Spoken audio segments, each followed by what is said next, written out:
Hello, everybody on YouTube and Facebook. I've been at it again, doing another build. I built another string instrument, a banjo, but I made it the mountain style. And I want to show it to you here. This is the mountain banjo. Let me get a good view of it here. This is a style of banjo that I just got done there the other day. Let me take this one thing off of there. And I built it out of pine and white oak and red oak. And the head on it, right here, the Remo head on it, it's a drum head. It's not actually a banjo head, but it's a drum head. Used to be a lot of people use calf skin on the head of it. But what I used was this plastic head here, which will hold up better than the calf's head skin. And the reason why I use the plastic here in West Virginia, we have a lot of high humidity during the summers and stuff there.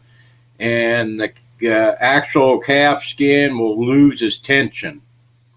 And what I'm saying by tension, the tightness of the head. And the tightness of the head is very, very important that this stays tight and sounds like a drum. But this is a mountain type style banjo from the 1800s up to the early 1900s.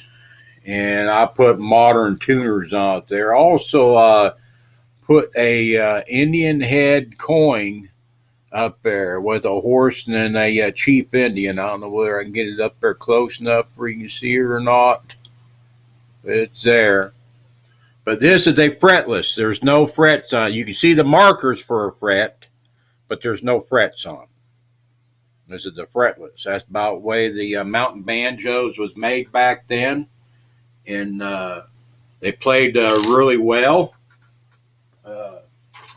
for what they was used for. They used like for personal use, personal playing.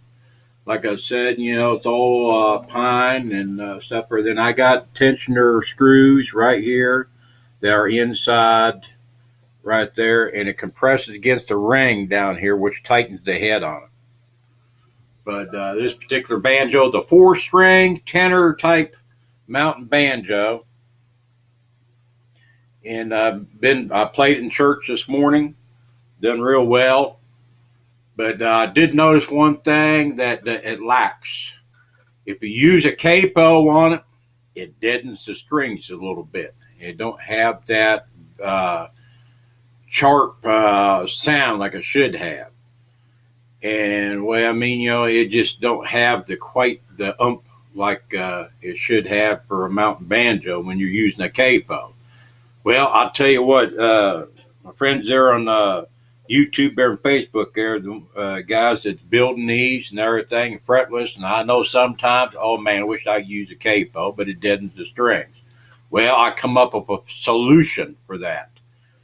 Maybe some of you has already thought of it, maybe some of you haven't, but this part of the banjo right here, this piece right, it's called a nut. That keeps the strings up off the neck, right there off the fingerboard. But if you use a capo, this is what it sounds like without the capo on.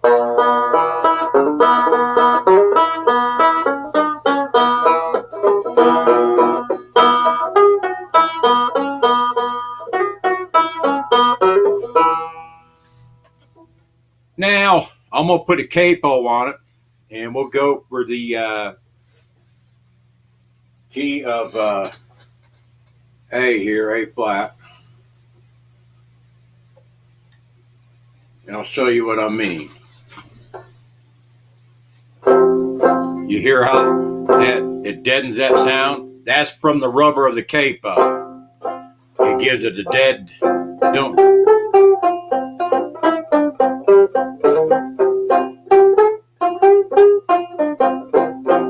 It don't have that sharp chipper sound to it. But I come up with a little solution. A movable nut. And what I use is a piece of wire. I made a movable nut for it there. And the way this goes on, I'll take the capo off. And let's see if I can get this camera to bend down here. This is a laptop type deal I'm using. Now what I'm going to do, let's see, get this head in view here. I don't know, maybe we'll put this back up a little bit. What I'm going to do, I'm going to put this wire across where the fret should be. Now that's just a fret marker right there. But I'm going to put that wire across there. And I'll show you what I mean here. I got it where I can slide it right across there. You see where that wire is at? That makes a nut. Now, I'll show you the difference. I'll put my capo back on.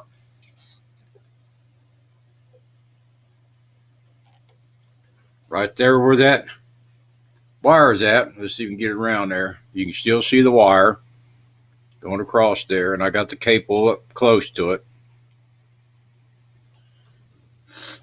Now this is what the difference sounds like.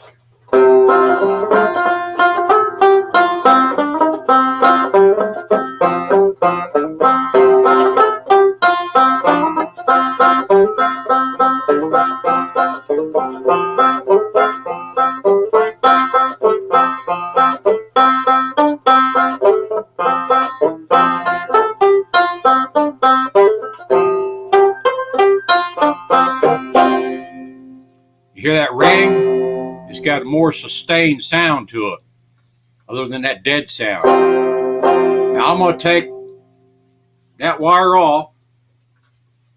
Take the wire off here. You can get in camera view here. I'm going to slide the wire out from under there. Now, same place where the capo's at. Listen now. You don't have the sustained sound.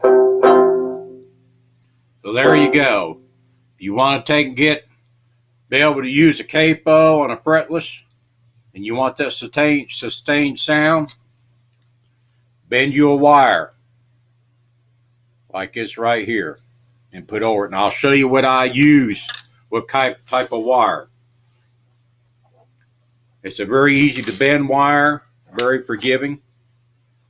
I use these little marker flags, the wire off of them. And this is what the wire looks like.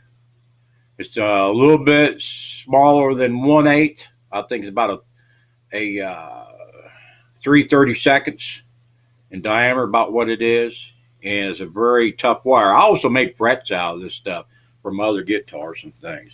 But there you go. So with that, I'm going to close this out. Thank you, everybody.